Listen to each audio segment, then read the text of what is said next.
Hello बच्चों, मैं स्मिता बिजलवान स्वागत करती हूँ आपका आईसीटी वर्चुअल क्लासरूम में। आशा करती हूँ आप सभी स्वस्थ होंगे और अच्छे से अपनी पढ़ाई कर रहे होंगे। बच्चों, आज हम पढ़ने जा रहे हैं क्लास 7th की साइंस। और क्लास 7 साइंस में हमारा चैप्टर चल रहा था एसिड, बेस एंड सॉल्ट। अपने प्रीवियस लेक्चर में हम एसिड के बारे में कुछ पॉइंट्स हमने पढ़ लिए थे। बेस के बारे में भी हमने कुछ पॉइंट्स पढ़ लिए थे। आज उसी को आगे हम कंटिन्यू करेंगे। तो आइए बढ़ते हैं स्मार्ट बोर्ड की तरफ। तो बच्चों, हमने प्रीवियस लेक्चर में एसिड के बारे में पढ़ा था, अम्ल के बारे में, कि इनका स्वाद कैसा होता है, खट्टा होता है। जैसे कि नींबू है, दही है, सिरका है। तो आपने इनको स्वाद लेकर के कभी ना कभी तो देखा होगा, और आपने ये देखा कि जो इनका जो स्वाद है वो कैसा होता है, खट्टा होता है। यानी कि इनमें क्या होती है, अम्ल प्रेजेंट होता है। ठीक है, यानी कि एसिड उपस्थित होता है। तो यहाँ पर कुछ एग्जाम्पल्स भी हमने पढ़ लिए थे, जैसे कर्ड है, विनेगर है, ऑरेंज जूस है। ये क्या है, एग्जाम्पल्स हैं, और इनमें जो है अलग अलग एसिड प्रेजेंट होती हैं। जैसे अगर हम बात करें विनेगर की, तो इसमें एसिटिक एसिड प्रेजेंट होती है। चींटी के डंक की, तो इसमें फॉर्मिक एसिड प्रेजेंट होती है। ठीक। सिट्रस फ्रूट्स की अगर हम बात करें, तो इनमें बच्चों साइट्रिक एसिड प्रेजेंट होती है। अगर हम दही की बात करें, तो इसमें लैक्टिक एसिड प्रेजेंट होती है। स्पिनच यानी कि पालक की अगर हम बात करें, तो इसमें बच्चों ऑक्सैलिक एसिड प्रेजेंट होती है। तो ऐसे ही अलग अलग डिफरेंट डिफरेंट यहाँ पर एग्जांपल्स है, जिनमें अलग अलग एसिड पाई जाती है। तो ये सारे हमारी बच्चों ऑर्गेनिक एसिड्स होती हैं। इन्हें ऑर्गेनिक एसिड्स कहा जाता है। तो ये आप हायर क्लासेस में पढ़ेंगे, तो वहाँ पर आप अलग अलग एसिड्स भी पढ़ेंगे। इनके अलावा और एसिड्स होती हैं, जैसे कि हाइड्रोक्लोरिक एसिड हो गई, नाइट्रिक एसिड हो गई। ठीक है, तो ये सारे, इनके बारे में भी आप डिटेल में पढ़ेंगे हायर क्लासेस में। चलिए, फिर हमने बेस के बारे में बात कर ली थी कि बेस का स्वाद कैसा होता है, कड़वा होता है। टच करने में कैसे होते हैं, चिकने होते हैं, साबुन जैसे। ठीक। नेक्स्ट फिर कुछ एग्जांपल हमने देख ली, जैसे वॉशिंग पाउडर, अमोनिया, सोप, इन सभी में बेस प्रेजेंट होता है। अब इनमें कौन सा बेस प्रेजेंट होता है, अगर हम साबुन की बात करें, तो इसमें सोडियम हाइड्रोक्साइड प्रेजेंट होता है, NaOH जिसे कहा जाता है। ठीक। लाइम वाटर यानी कि चूने का पानी का अगर हम बात करें, तो इसमें बच्चों कैल्शियम हाइड्रोक्साइड प्रेजेंट होता है। और ये क्वेश्चन एग्जाम में पूछा जाता है कि सोप्स में कौन सा बेस प्रेजेंट होता है, कई बार ये क्वेश्चन आता है। ठीक है, मिल्क ऑफ मैग्नीशिया यानी कि जो दूधिया मैग्नीशियम है, इसमें कौन सा बेस पाया जाता है, ये होता है मैग्नीशियम हाइड्रोक्साइड। वहीं विंडो क्लीनर्स की बात करें, यानी कि जो खिड़कियां साफ करने के लिए, उनमें जो है बच्चों अमोनियम हाइड्रोक्साइड पाया जाता है। तो ये हमारे कुछ अलग अलग बेसिस हैं। चलिए, अब बात करते हैं न्यूट्रल सब्सटेंस यानी कि उदासीन पदार्थ। न्यूट्रल सब्सटेंस यानी कि उदासीन पदार्थ। न्यूट्रल सब्सटेंस यानी substance which is neither acid nor basic in nature. Example pure water, table salt, sugar solution etcetera. चलिए, यानी कि यहाँ पर कहा जा रहा है कि न्यूट्रल सब्सटेंस किसे कहेंगे। देखो बच्चों, एसिड सब्सटेंस किसे कहेंगे, जिसमें एसिड प्रेजेंट होता है। बेसिक सब्सटेंस किसे कहेंगे, जिसमें बेस प्रेजेंट होता है। और न्यूट्रल सब्सटेंस किसे कहेंगे, जिसमें ना तो अम्ल होता है ना ही क्षार होता है, यानी कि जो ना तो एसिडिक होता है और ना ही बेसिक होता है, उसे क्या कहा जाएगा, न्यूट्रल कहा जाएगा। जैसे कि आपने देखा होगा शुगर सॉल्यूशन, यानी कि चीनी के पानी का विलयन आपने देखा होगा। एक गिलास में पानी लेकर के उसमें 1 चम्मच चीनी हम डाल देंगे, तो और उसे अगर हम पियेंगे, तो उसका टेस्ट कैसा होता है, मीठा होता है। तो क्या उसका टेस्ट खट्टा होता है, नहीं होता, यानी कि वो कोई एसिड नहीं है। क्या उसका टेस्ट कड़वा होता है, नहीं, कड़वा भी नहीं होता। तो यानी कि उसमें कोई भी बेस नहीं है, उसका टेस्ट होता है मीठा, यानी कि वो क्या है, एक उदासीन पदार्थ है। ठीक है, उदासीन न्यूट्रल सॉल्यूशन है। वहीं बात करें टेबल सॉल्ट की, यानी कि जो नमक जिसका हम उपयोग करते हैं, ठीक, तो वो भी कैसा होता है, स्वाद में नमकीन होता है। प्योर वाटर की बात करें, शुद्ध पानी की बात करें, तो उसका तो कोई स्वाद होता ही नहीं, उसका तो कोई टेस्ट ही नहीं होता। तो वो क्या है हमारा, वो भी हमारा न्यूट्रल होता है। ठीक, तो ये कुछ एग्जांपल्स है न्यूट्रल सॉल्यूशन के, इनको आपको नोट कर लेना है। चलिए, तो जो ना एसिड होते हैं ना बेस होते हैं, यानी कि जो ना अम्ल होते हैं ना क्षार होते हैं, वही हमारे उदासीन पदार्थ होते हैं।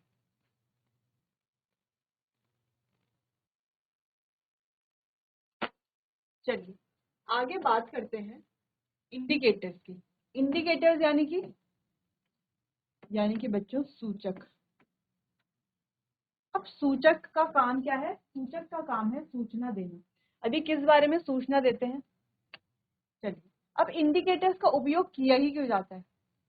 ठीक है, अगर हमें कहा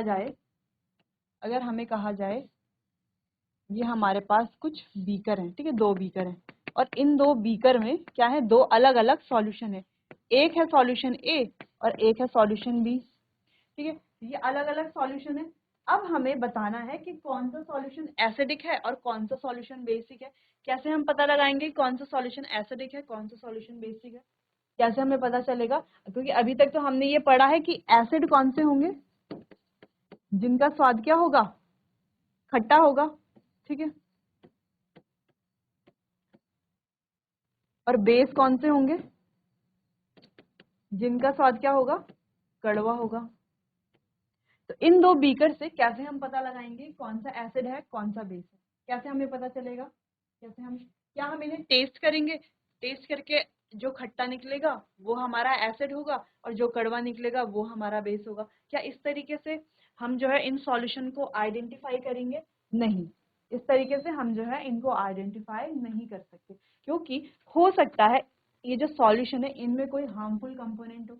अगर इनमें कोई हार्मफुल कंपोनेंट होंगे तो अगर हम इन्हें क्या करते हैं, टेस्ट करते हैं, तो हमारे टेस्ट बर्ड्स के द्वारा वो हमारी बॉडी में जा करके क्या कर सकते हैं, बॉडी में नुकसान पहुंचा सकते हैं ना, हमारे लिए काफी हार्मफुल हो सकते हैं, हानिकारक हो सकते हैं। इसीलिए हम क्या करते हैं, इंडिकेटर्स का उपयोग करते हैं। किसका उपयोग करते हैं? सूचक का उपयोग करते हैं। अब ये सूचक क्या करते हैं, ये सूचक अलग अलग प्रकार के होते हैं। कुछ जो है बच्चों नेचुरल इंडिकेटर्स होते हैं, यानी कि प्राकृतिक सूचक। कुछ जो है सिंथेटिक इंडिकेटर्स होते हैं, यानी कि जो बनाए जाते हैं ना, जिनको हम लेबोरेटरी में बनाते हैं। ठीक है, तो वो होते हैं हमारे सिंथेटिक इंडिकेटर्स। अभी जो नेचुरल इंडिकेटर है, सिंथेटिक इंडिकेटर है, इनका काम क्या है, ये कैसे बताते हैं? अब इनको जो है हम किसी एसिड सॉल्यूशन में डाल करके या किसी बेसिक सॉल्यूशन में या नॉर्मली किसी सॉल्यूशन में डाल करके ये पता लगा सकते हैं कि जो सॉल्यूशन हमें दिया गया है या जो पदार्थ हमें दिया गया है वो एसिडिक है या बेसिक है, यानी कि उसकी जो प्रकृति है वो अम्लीय प्रकृति का है या क्षारीय प्रकृति का है। ठीक, इतनी बात समझ में आई कि जो सूचक है उनका काम क्या होता है। ठीक है, चलिए, तो अब आगे यहाँ पर कुछ जो पॉइंट्स हैं उन्हें रीड कर लेते हैं। We can not test every object and find its nature. तो हम हर ऑब्जेक्ट को टेस्ट नहीं कर सकते। ठीक है, अगर हमें किसी भी सॉल्यूशन का प्रकृति बतानी है तो हम जो है हर एक सॉल्यूशन को या हर एक किसी भी चीज को जो है टेस्ट नहीं कर सकते बार बार उसकी प्रकृति जानने के लिए। ठीक है, इसीलिए हम किसका यूज करते हैं, इंडिकेटर्स का यूज करते हैं। Indicator is a substance that can determine if another substance is acidic और बेसिक इन नेचर। तो ये डेफिनेशन बच्चों आपको नोट कर लेनी कि इंडिकेटर क्या होते हैं, एक प्रकार के पदार्थ हैं जिनकी मदद से हम क्या जानते हैं कि कोई सब्सटेंस एसिडिक है या बेसिक है, यानी कि उसका नेचर एसिडिक है या बेसिक है। ये इंडिकेटर की मदद से हमें पता चलता है। The indicator indicates. अब ये इंडिकेटर है, ये क्या इंडिकेट करते हैं, क्या बताते हैं हमें? ये हमें बताते हैं एसिड और बेस सब्सटेंस के बारे में बताते हैं कि जो सब्सटेंस है वो एसिड है या बेस है। कैसे? By changing their colour. अब इनकी ये सबसे इंपॉर्टेंट पॉइंट है, कैसे बताएंगे वो हमें किसी के बारे में? जैसे हमने कहा ये ए और बी सॉल्यूशन है, ठीक है, अब ये ए सॉल्यूशन और ये बी सॉल्यूशन जो है, इनमें से कौन सा एसिडिक है कौन सा बेस है, ये हमने कहा कि ये हमें सूचक की मदद से पता चलेगा। ठीक है, अब सूचक की मदद से तो हमें पता चलेगा कि कौन सा एसिड है कौन सा बेस है, लेकिन कैसे पता चलेगा? हमने कहा हम सूचक को इनमें डालेंगे, ठीक है, ए और बी सॉल्यूशन में डालेंगे तो हमें पता चल जाएगा। लेकिन कैसे पता चलेगा? बाय चेंजिंग देयर कलर, उनके रंग में परिवर्तन आने से। ठीक है, कैसे पता चलेगा? उनके रंग में परिवर्तन आने से उनका कलर चेंज होगा, जिससे हम ये डिटरमाइन कर सकते हैं कि वो जो सॉल्यूशन है वो एसिडिक है या बेसिक है। ठीक, चलिए, थोड़ा बहुत सूचक के बारे में समझ में आया होगा, इतना आप नोट कर लीजिए, फिर आगे डिटेल में डिस्कस करते हैं।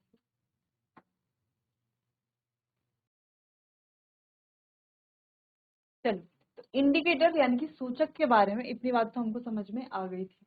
ठीक है, कि सूचक क्या होते हैं, कैसे हम इनका यूज करते हैं, ठीक है, कैसे ये हमें बताएंगे किसी सॉल्यूशन के बारे में उसकी उसका नेचर जो है वो एसिडिक है या बेसिक। अब बात करते हैं एग्जाम्पल ऑफ इंडिकेटर। ठीक है, तो हमारे पास बच्चों अलग अलग तरह के इंडिकेटर होते हैं, अलग अलग तरह के सूचक होते हैं। ठीक है, अब ये क्या क्या है, पहला है हमारे पास लिटमस, तो पहला सूचक है हमारा litmus, litmus paper.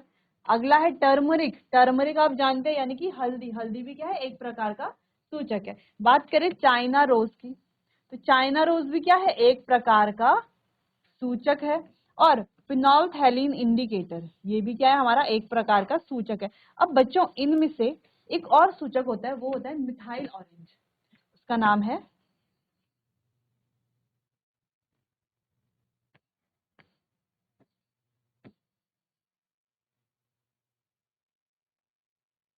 Methyl orange. तो बच्चों बाकी के जो तीन हैं, ये तो हमारे होते हैं नेचुरल इंडिकेटर।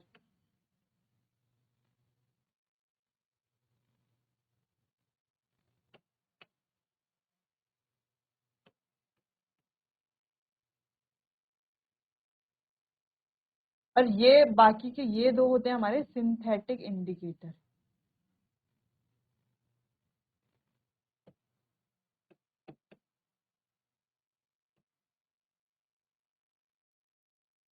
चलिए पहले इतना नोट आपको करना है, फिर हम पढ़ेंगे कि जो लिटमस है, टर्मरिक है, चाइना रोज है, ये कैसे जो है हमें बताएगा कि कैसे अलग अलग सॉल्यूशन को कैसे हम आइडेंटिफाई करेंगे, कैसे हम डिटरमाइन करेंगे कि वो एसिडिक है या बेसिक है। ठीक, चलिए पहले इतना नोट कीजिए।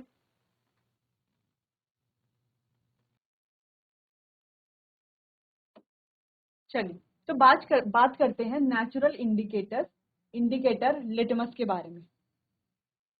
अब लिटमस क्या है, एक प्रकार का नेचुरल इंडिकेटर है यानी कि प्राकृतिक सूचक है। ठीक, इसको जो है बच्चों लाइकेन से एक्सट्रैक्ट किया जाता है। It has purple colour in distilled water, और डिस्टिल्ड वाटर में इसका कलर क्या होता है, पर्पल कलर का ये होता है। नेक्स्ट बात करें when added to an acidic solution. अच्छा यहाँ से सबसे इंपॉर्टेंट पॉइंट शुरू हो रहा है, तो इसको हम दूसरे कलर से हाईलाइट कर लेते हैं।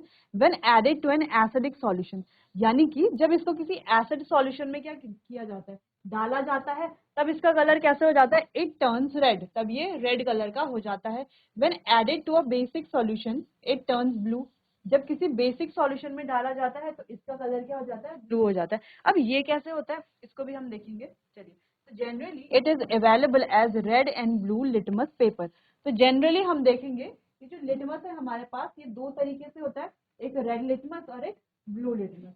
ठीक, चलो तो यहाँ पर एक बार लिटमस को देख लेते हैं। तो इस तरीके से होता है बच्चों रेड लिटमस पेपर, इस तरीके से हमें रेड लिटमस की स्ट्रिप देखने को मिलती है। वहीं बात करें सेम ऐसे ही हमें देखने को मिलता है ब्लू लिटमस पेपर। ठीक है, रेड लिटमस पेपर और ब्लू लिटमस पेपर। तो जब हम एसिड डालते हैं या इस स्ट्रिप को, ये जो लिटमस की स्ट्रिप है, इसे किसी एसिडिक सॉल्यूशन में डालते हैं, तब इसका कलर हो जाता है। चलिए अब बात करते हैं, अब अगर ये क्या है, रेड लिटमस पेपर है, इसको अगर हम किसी बेस में डालते हैं, किसमें डालते हैं, बेस में डालते हैं, किसी क्षारीय विलयन में डालते हैं, बेस सॉल्यूशन में डालते हैं, तो इसका कलर क्या हो जाएगा, इसका कलर हो जाएगा ब्लू।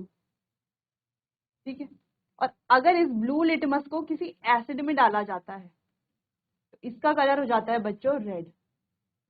ठीक है, यानी कि यहां से हम क्या समझे, यहाँ से हमें क्या बात समझ में आई कि अगर हम किसी लिटमस को, अगर हमारे पास दो लिटमस है रेड और ब्लू, तो अगर हम रेड लिटमस को किसी एसिडिक सॉल्यूशन में डालते हैं, ठीक है, किसी अम्लीय विलयन में डालते हैं रेड लिटमस को, ठीक है, तो उसके कलर में कोई भी चेंज नहीं आएगा। ठीक है, लेकिन वहीं अगर हम उसी रेड लिटमस को किसी बेसिक सॉल्यूशन में डालते हैं तो उसका कलर क्या हो जाएगा, चेंज हो जाएगा ब्लू में। ठीक, वहीं ब्लू लिटमस की बात करें, ब्लू लिटमस को अगर हम किसी बेसिक सॉल्यूशन में डालेंगे तो ब्लू लिटमस जो है वो ब्लू का ब्लू ही रहेगा, उसमें कोई भी चेंज नहीं आएगा। वहीं अगर हम उस ब्लू लिटमस को किसी एसिडिक सॉल्यूशन में डालें तो उसका कलर रेड हो जाएगा। ठीक है, तब उसमें क्या आएगा, चेंज आएगा।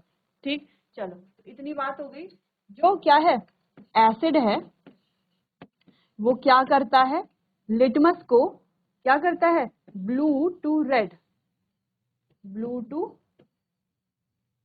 रेड।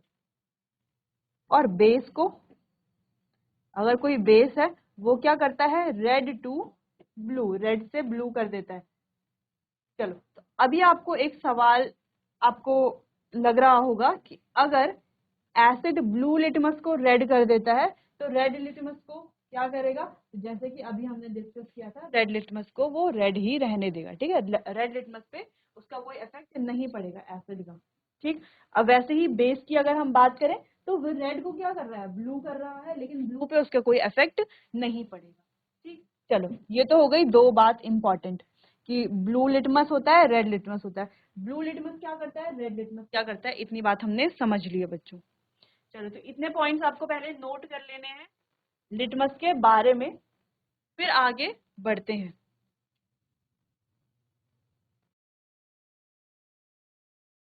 चलिए बच्चों, तो दो तीन पॉइंट्स हमें समझ में आ गए। अब वो दो तीन पॉइंट क्या क्या है कि सबसे पहले हमने कहा कि हमारे पास एसिड्स क्या होते हैं, और एसिड के बारे में हमने डिस्कस किया, ठीक है।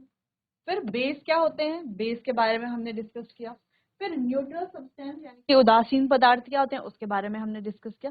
फिर बारी आई लिटमस की। अब सूचक क्या होते हैं, क्यों इनका उपयोग किया जाता है, तो हमने पढ़ा कि सूचक का उपयोग क्यों किया जाता है, जब हमें क्या करना होता है, किसी सॉल्यूशन का या किसी पदार्थ की प्रकृति के बारे में जानना होता है कि वो अम्लीय प्रकृति का है या क्षारीय प्रकृति का है, तो हम क्या करते हैं, सॉल्यूशन लिटमस का उपयोग करते हैं, या हम कहें कि इंडिकेटर का उपयोग करते हैं। तो इंडिकेटर में पहला जो नेचुरल इंडिकेटर है, प्राकृतिक सूचक, जो कि है लिटमस। लिटमस के बारे में हमने पढ़ा कि लिटमस क्या होते हैं, दो कलर में क्या होते हैं, अवेलेबल है, एक रेड लिटमस और एक ब्लू लिटमस। रेड लिटमस क्या करता है एसिड के साथ और क्या करता है बेस के साथ, वो हमने डिस्कस कर लिया। वैसे ही ब्लू लिटमस क्या करता है एसिड के साथ और क्या करता है बेस के साथ, ये भी हमने डिस्कस कर लिया। चलो, आगे बढ़ते हैं। तो यहाँ पर बच्चों एक टेबल दी गई है, और टेबल में कुछ सॉल्यूशन दिए गए हैं, है ना, कुछ अलग अलग विलियन दिए गए हैं, और उनका इफेक्ट के बारे में बात की गई है कि रेड लिटमस पर उनका क्या इफेक्ट होगा और ब्लू लिटमस पर उनका क्या इफेक्ट होगा। तो पीछे जो भी हमने पढ़ा, एक बार उसको रिवाइज कर लेते हैं। हमने पढ़ा कि जो एसिड है वो क्या करता है, वो रेड लिटमस को ब्लू में कन्वर्ट या ब्लू में परिवर्तित कर देता है। एसिड क्या कर देता है, रेड को ब्लू में परिवर्तित या चेंज कर देता है। वैसे ही हम बेस की बात करें तो बच्चों बेस क्या करता है, ब्लू लिटमस को रेड में चेंज कर देता है, ठीक है। क्या कर लेता है बेस, ब्लू लिटमस को रेड में चेंज करता है, ठीक है। अच्छा, अगर हम बात करें एसिड की, तो हमने कहा, चलो, हमने कहा एसिड क्या करता है, ब्लू लिटमस को रेड में चेंज कर लेता है, और बेस क्या करता है, रेड लिटमस को ब्लू में चेंज करता है, ठीक है। थोड़ा गड़बड़ हो गई थी। चलो, तो एसिड हमने कहा कि ब्लू को रेड में कन्वर्ट कर लेता है, ठीक है। लेकिन रेड लिटमस पेपर पे क्या उसका कोई इफेक्ट पड़ता है, नहीं है। रेड लिटमस पर ये कोई भी कलर चेंज नहीं करेगा। वहीं बेस की बात करते हैं, ये रेड को ब्लू में चेंज करेगा, और ब्लू लिटमस पर इसका कोई इफेक्ट नहीं पड़ेगा, ठीक है। चलो, अब एक एक करके देखते हैं। सबसे पहले हमारे पास है टैप वाटर। टैप वाटर यानी कि नल का पानी।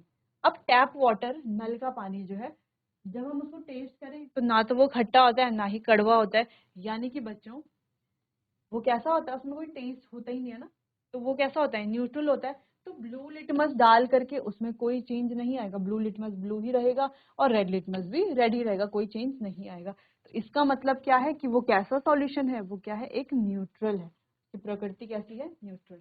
वही बात करें डिटर्जेंट सॉल्यूशन की, डिटर्जेंट हम जानते हैं, ठीक है।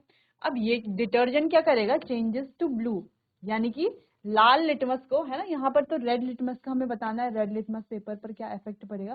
तो अगर हमने किसी बीकर में क्या लिया है, डिटर्जेंट का सॉल्यूशन लिया है, ठीक है, उसमें हमने लाल लिटमस पेपर डाला, तो वो लाल लिटमस पेपर बच्चों नीले लिटमस में चेंज हो जाएगा, ठीक।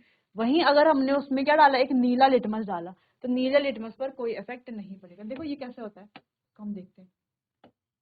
हमने लिया एक बीकर और बीकर पे डाला डिटर्जेंट सॉल्यूशन, ठीक है। बीकर में क्या है, बीकर में है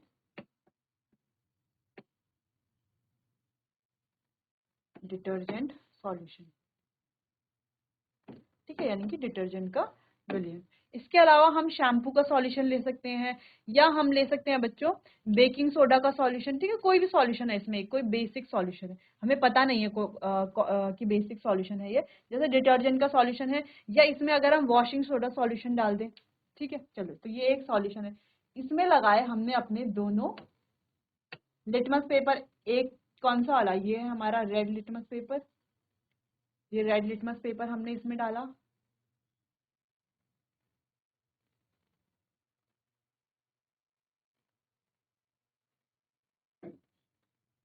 और एक इसमें डाला हमने अपना ब्लू लिटमस पेपर, ठीक है।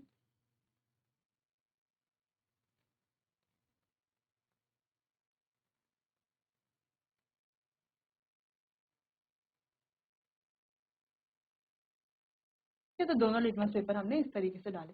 अब हमने क्या देखा, कुछ समय बाद जैसे ही हमने सॉल्यूशन में क्या किया, ये डिप किया, फिर हमने क्या देखा कि जो रेड लिटमस पेपर है बच्चों, वो धीरे धीरे क्या हो रहा है, ब्लू लिटमस में चेंज हो रहा है, ठीक है। जो रेड लिटमस पेपर है वो क्या हो रहा है, ब्लू लिटमस में चेंज हो रहा है।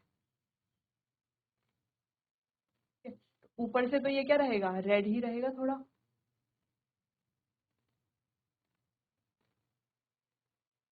जो रेड लिटमस पेपर था वो क्या हो गया, रेड से ब्लू में हो गया। यहाँ पर हम लिख सकते हैं रेड टू ब्लू, रेड में, रेड से किस में चेंज हो गया, ब्लू में चेंज हो गया। तो रेड से ब्लू में चेंज किस में होता है बच्चों, बेस में। तो हम क्या कहेंगे कि ये जो डिटर्जेंट सॉल्यूशन है ये क्या है, एक बेसिक सॉल्यूशन है। क्या है, एक बेसिक सॉल्यूशन है, यानी कि सिंपली अगर हम कहें कि क्या है, एक प्रकार का बेस है, ठीक है। वैसे ही अगर हम कोई दूसरा सॉल्यूशन ले, जैसे कि हमने कहा कि हम इसमें विनेगर ले लें, है ना, एक बीकर में विनेगर ले लें, तो उसमें भी हमें सेम क्या करना है, दोनों लिटमस पेपर लगाने, रेड वाला और ब्लू वाला।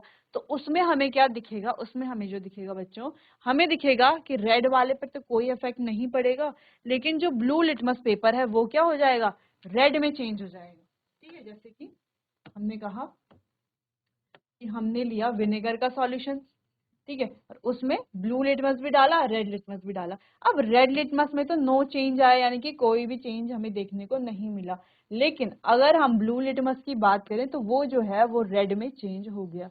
यानी कि ब्लू से रेड कौन चेंज होता है, सॉरी, रेड से, सॉरी, चेंजेस टू रेड, यानी कि ब्लू से रेड में कौन चेंज होता है बच्चों, एसिड चेंज होता है। यानी कि जो विनेगर है उसमें क्या प्रेजेंट है, एसिड प्रेजेंट है। तो कोई भी सॉल्यूशन हो, हम क्या ले लें, लेमन का कोई सॉल्यूशन ले लें, है ना, लाइम वाटर सॉल्यूशन ले लें, ठीक है। लेमन वाटर की बात हो रही है, नींबू की बात हो रही है, ठीक है। चूने का पानी वाला लाइम की बात नहीं हो रही। एक चूने का पानी होता है जिसे हम क्या कहते हैं, लाइम वाटर कहते हैं। तो वो कैसे नेचर का होता है, वो बेसिक नेचर का होता है। वो बेसिकली क्या करता है, रेड लिटमस को ब्लू में कन्वर्ट करता है, और ब्लू लिटमस पर उसका कोई इफेक्ट नहीं पड़ता। वहीं हम किसकी बात करें, नींबू के रस की बात करें, यानी कि लेमन जूस की बात करें, तो लेमन जूस बच्चों ब्लू लिटमस को रेड में कन्वर्ट करता है, और रेड लिटमस पर उसका कोई इफेक्ट नहीं पड़ता, क्योंकि उसका नेचर कैसा है, क्योंकि वो बच्चों एसिडिक नेचर का है। तो यहाँ पर कई सारे एग्जाम्पल्स लिखे हुए हैं जिन्हें आपको अपनी कॉपी पे नोट कर लेना है। कुछ एसिड के एग्जाम्पल आप नोट कर लीजिए, कुछ बेस के और कुछ न्यूट्रल सब्सटेंसेस के। तो बच्चों आज हमने एसिडिक सॉल्यूशन, है ना, acidic substances, basic solution, basic substances, और न्यूट्रल सॉल्यूशन और न्यूट्रल सब्सटेंसेस के बारे में बात की, ठीक है। इनकी क्या क्या प्रॉपर्टीज होती है। फिर हमने बात की हमारे एक बहुत ही इंपॉर्टेंट टॉपिक के बारे में, जो कि था लिटमस, जो कि थे इंडिकेटर्स, ठीक है। तो इंडिकेटर्स यानी कि सूचक। फिर हमने डिस्कस किया ये जो इंडिकेटर्स है ये दो तरह के होते हैं, नेचुरल और सिंथेटिक। अब नेचुरल इंडिकेटर्स कौन कौन से होते हैं, वहां पर बच्चों हमने जो हमारा लिटमस है उसको डिटेल में डिस्कस किया। बाकी आगे डिटेल में डिस्कस करेंगे अपने आने वाले अगले सेशन में। तब तक के लिए आपका बहुत बहुत धन्यवाद।